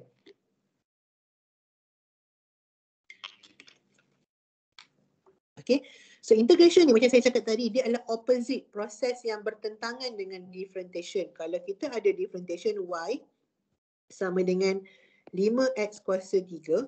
Okay, bila kita differentiate, kita akan dapat dy dx sama dengan 15x kuasa 2. Okay, maksudnya awak daripada y nak jadikan dy dx ni, awak buat proses differentiation. Okay, apa dia proses integration? Adalah proses patah balik. Patah balik belakang.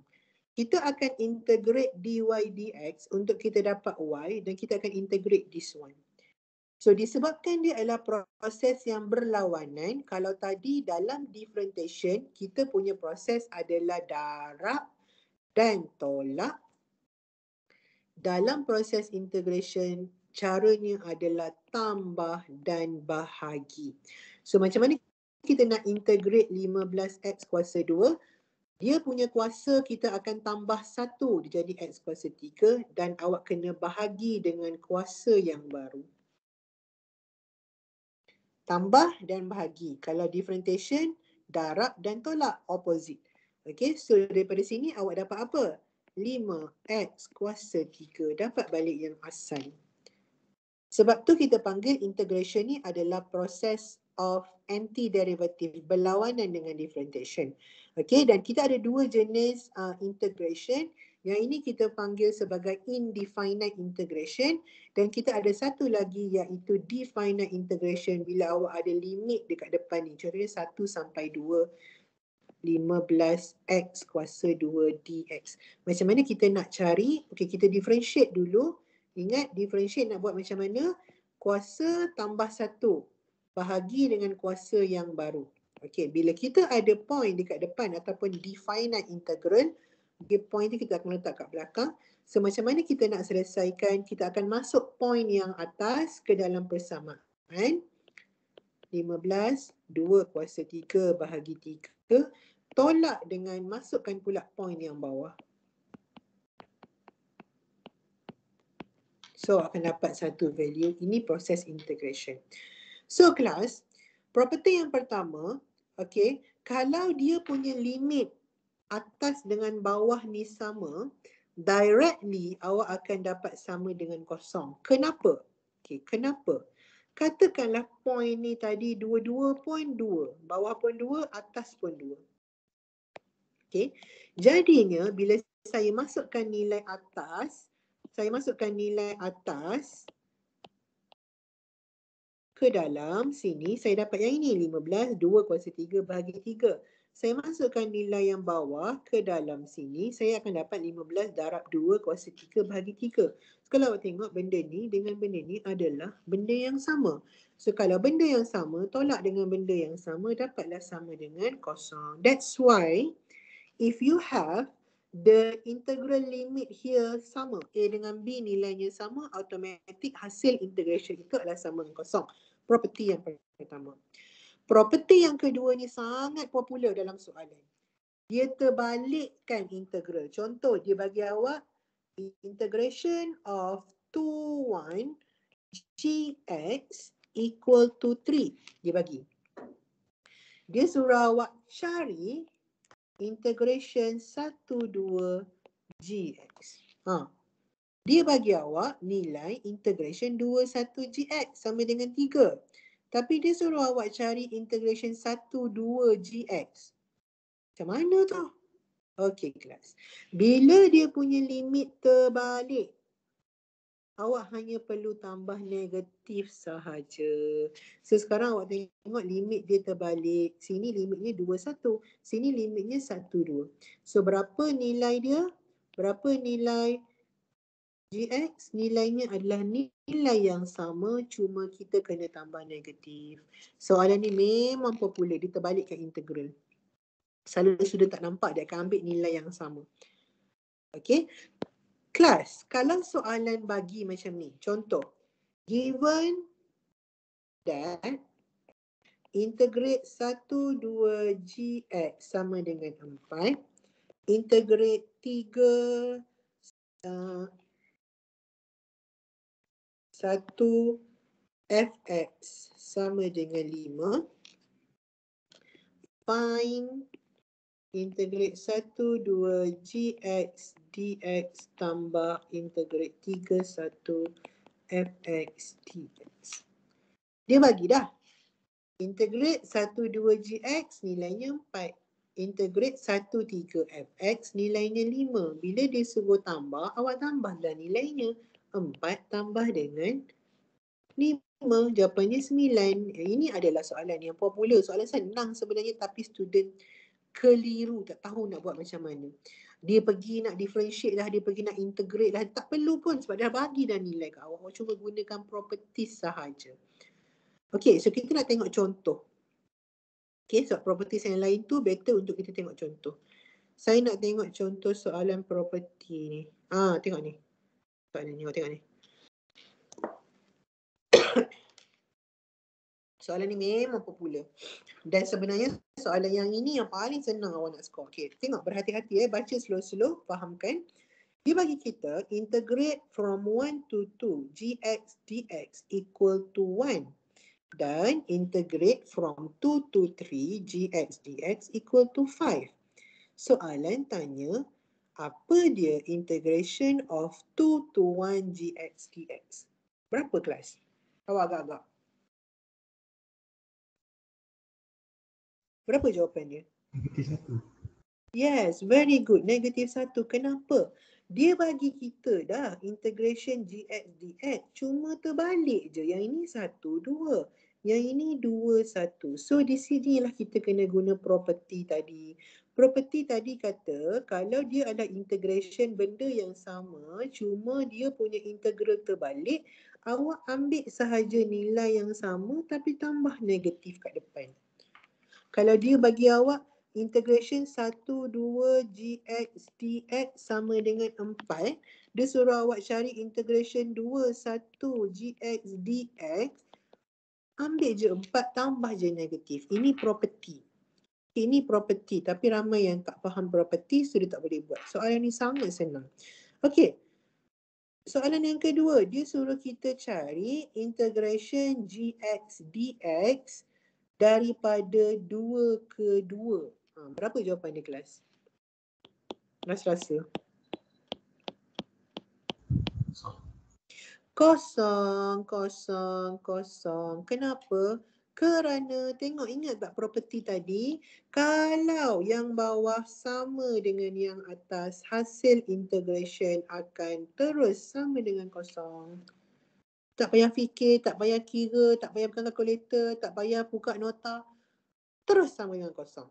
Okey, dengan cara faham property of integral. Okey, itu soalan Disember 2019. Saya nak tengok, okey ni. Setiap tahun dia keluar. Popular, soalan ni memang popular. Alright. Given that integration of gx dx from -1 to 0 equal to 6 and integration of gx dx from 0 to 1 equal to -3. Soalan suruh kita cari negative integration of -1 to 2 gx dx. Okey. Soalan suruh kita cari integration -1 to 2 gx dx. Okey, bila awak dapat macam ni, buat sesuatu. Yang pertama, constant nilai boleh letak dekat depan. Keluarkan dia daripada integration. Dia boleh keluar ke depan. So, dia akan jadi 2 ni duduk dekat luar, integrate -1 ke 2 gx dx. Okay. Biar je 2 tu kat luar dulu. Sekarang awak kena selesaikan yang ini. Integrate gx dx. Daripada -1 ke 2. Macam mana? Dia bagi kita daripada -1 ke 0, lepas tu daripada 0 ke 2. Okey kelas, lukis. Lukis garisan. Okey, -1, 0, 1, 2. Integral yang pertama ni, dia bagi daripada -1 ke 0. Integral yang kedua, dia bagi daripada 0 ke 2. So, kalau dia nak daripada -1 ke 2, apa kita nak kena buat sebenarnya?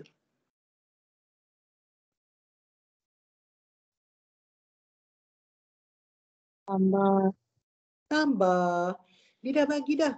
Daripada -1 ke 0, nilainya 6. Daripada 0 ke 2 nilainya -3. Dia nak daripada -1 ke 2. Tambah je lah kelas. Tambah je. Dia nak daripada sini sampai sini. Tambah je semua. So, kat sini dia jadi 6 tambah -3. Dekat luar ada 2, jangan lupa ya. Okay, kat luar ada 2. Kita dah keluarkan tadi 2 ni. Okay, tambah dengan tolak jadi tolak. 6 tolak 3, 3. So, jawapan akhir sama dengan 6. Macam tu je kelas. Senang je sebenarnya. Cuma dia trik je awak. Okay, so itu 2018. Kita tengok Jun 2018 pun ada juga. This one. Okay. Soalan A ni. Soalan A. Okay, given -2, 0, given integration of fx dx from -2 to 0 sama dengan 2, from 0 to 5 sama dengan 4. Okay, kita lukis interval. Kita lukis garis. Daripada -2, so kita ada -1, 0, 1, 2, 3, 4, 5. Okey kelas, daripada -2 ke 0. So daripada sini ke sini nilainya adalah 2. Daripada 0 ke 5. So daripada 0 ke 5 nilainya adalah 4. Sekarang soalan tanya integration daripada -2 ke 5 fx dx. Dia nak daripada -2 ke 5. Apa nak kita nak kena buat? Kita hanya perlu tambah. Okey, 2 tambah dengan 4 dapatlah jawapan yang sama dengan 6. Tu je. Tambah je. Okey, atau kalau awak nak tulis yang proper, yang cantik-cantik, yang kemas-kemas, yang nampak macam bijak lah kan. Kita tulislah daripada -2 ke 0 fx dx tambah dengan daripada 0 ke 5 fx dx. So -2 ke 0 fx dx adalah 2 tambah dengan daripada 0 ke 5 fx dx adalah 4. So dapatlah jawapan sama dengan 6. Okey, sekarang dia bagi pula. Tengok soalan yang kedua. Okey, soalan yang kedua. Okey, soalan yang kedua, integrate -25 1/4 fx tambah 2x dx. Panjang pula. Okey kelas. Bila macam ni, awak sebenarnya boleh ceraikan dia. Ceraikan maksudnya asingkan. Ni ada operasi tambah kan kat sini. Okey, so kita pecahkan dia. So dia akan jadi integrate -2 ke 5 1/4 fx dx tambah integrate daripada -2 ke 5 2x dx. Okey, so yang ini constant boleh bawa dia keluar ke depan.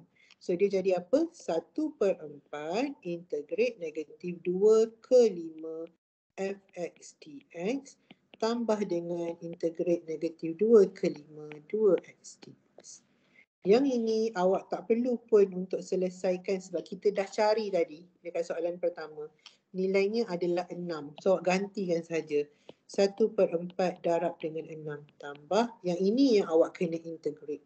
So integrate 2x. Awak akan dapat 2x tambah kuasa ditambah 1 jadi kuasa 2 bahagi dengan kuasa yang baru. Dia ada dia punya limit dia 5 dengan -2. So awak kena selesaikan yang ini. Okey, so ini dengan ni boleh potong. Dia jadi x kuasa 2. So x kuasa 2 limitnya adalah -25. So mula-mula kita masukkan yang atas dulu. So dia jadi 5 kuasa 2 tolak dengan masukkan pula yang bawah. Dia jadi -2 kuasa 2. So 5 kuasa 2 25. -2 kuasa 2 4. Sini 21. Okay, so dia jadilah 1/4 darab dengan 6 tambah dengan 21. So awak akan dapat 3/2 tambah dengan 21. Boleh carilah nilainya berapa. Okay, so semua ni dia menggunakan property of integration. So property of integration sangatlah penting untuk awak betul-betul faham. Apa yang dimaksudkan dengan property of integration? So dekat bahagian atas ni saya ada tunjuk macam mana cara kita nak integrate. Okey, awak boleh buat revision. Okey, tapi tak ada ni, exponent tak ada ni. Awak kita hanya integrate polinomial. So yang nombor 2 ni tak ada, abaikan. Okay, nombor 2 ni tak ada, abaikan exponent. So property of integration. Okey, dan integration by substitution ni boleh tengok dalam nota lah macam mana cara nak integrate by substitution tu very simple. Very mudah. Okay, cara nak integrate by substitution boleh saya tunjuk satu contoh. Integrate by substitution. Sekejap saya cari. Okay ni.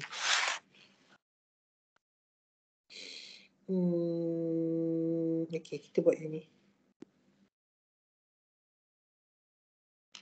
Okay. Kita nak integrate by substitution. Kenapa kita nak integrate by substitution? Bila integration ada chain rule. Macam tadi awak integrate, differentiate ada chain rule, kita ada cara dia. Okay. Bila kita ada integration ada chain rule pun ada cara dia. Macam mana kita nak integrate dengan menggunakan substitution bila dia melibatkan chain rule. Okay, dia melibatkan chain rule. Tengok ini ada chain rule kat bawah ni. Ini adalah chain rule. Okay, so bila ada chain rule je, maksudnya kita kena integrate dengan menggunakan substitution method. Okay, so saya nak hilangkan dulu yang ni. Hilangkan dulu dia punya limit. Sekarang kita nak integrate 5 per 4 tolak 3x kuasa 2 dx. Okay, bila awak nampak macam ni, okay, awak perlu gantikan bahagian dalam ni jadi U. Okay, bahagian dalam chain rule tu jadi U. Ataupun nak mudah kita pindahkan dulu. Kita tak boleh integrate bila dia berada di bawah. Kalau differentiate tadi kita boleh guna product rule. Tapi bila integrate tak boleh. Kita tak boleh guna product rule. Okay, so macam mana kita nak integrate kalau dia ada dekat bawah, kita kena bawa dia naik atas. Apa akan jadi kalau kita bawa dia naik atas, kelas? Apa akan jadi kalau kita bawa dia naik atas? Kuasa jadi negatif. Yes, kuasa dia akan jadi bertentangan. Kalau positif, kat bawah tu positif, awak bawa naik atas, dia akan jadi negatif. Tapi kalau kuasa dia dekat bawah tu negatif, awak bawa naik atas, dia akan jadi positif. Dia akan bertentangan kuasa dia. Okey, kuasa dia akan jadi bertentangan. So sekarang ni, kita nak bawa dia naik atas. Okey, so kalau kita bawa dia naik atas, dia akan jadi 4 tolak 3x kuasa negatif 2 dx. Ni kita nak integrate. Okay, so bila awak tengok macam ni, awak nampak dah yang ini adalah chain rule sebab kat bahagian dalam ada x, betul ada kuasa kat luar. Bila awak nampak chain rule macam ni, maksudnya kita kena guna substitution. Kita nak substitute yang mana? Yang dekat dalam kurungan ni. Yang ini kita gantikan dia dengan U. Letak kat tepi ni. U sama dengan 4 tolak 3x. So, du over dx. Okay, differentiate u, awak akan dapat negatif 3. Okay, kita nak dx jadi tajuk. So, kita pindahkan bahagi dx pergi sebelah. Okay, so du sama dengan negatif 3 darab dx. Pindahkan negatif 3 ni darab pergi sebelah. So, kita ada du bahagi negatif 3 sama dengan dx. Okay, itu benda pertama awak kena buat. Keluarkan u. U tu mana? U tu yang dalam kurungan. Lepas tu differentiate u kepada x. Cari du dx.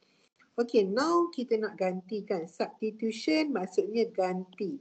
So, kita nak ganti apa? Okay, kelas. Dalam kurungan ni, kita dah letak u.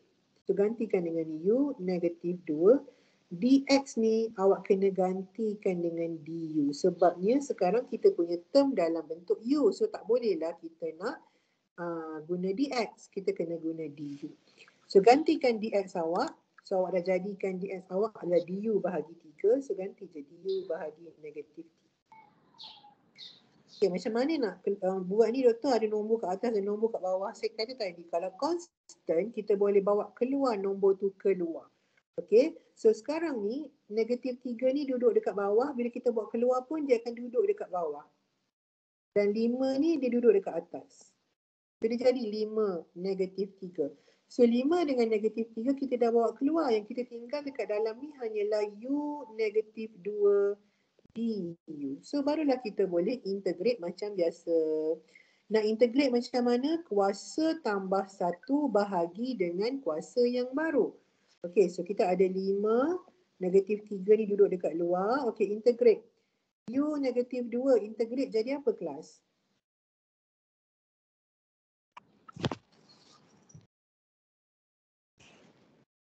U negatif 2 tambah 1 jadi?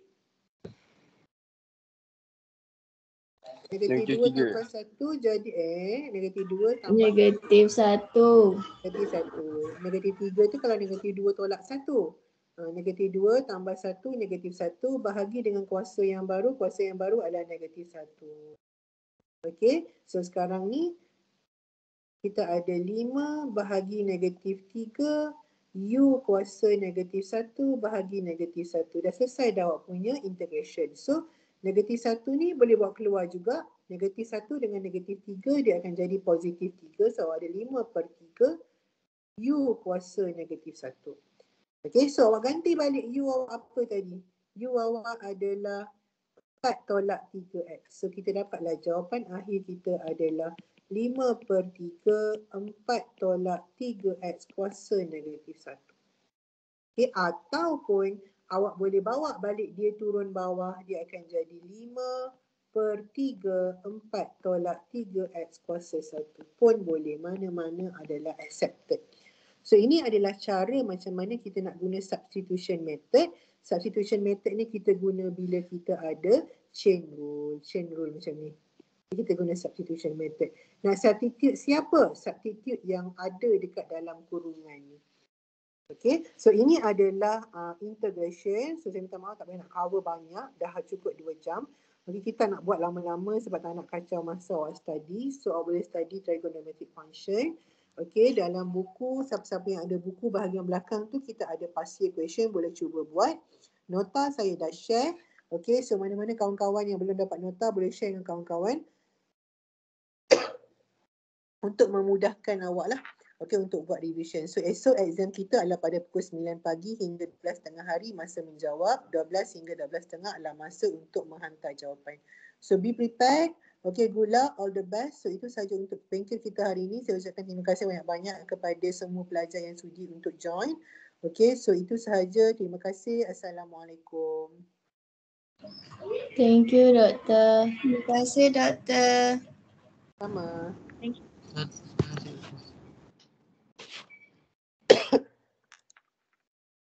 Terima kasih, Doktor. Assalamualaikum. Sama. Salam. Terima kasih, Doktor. Sama.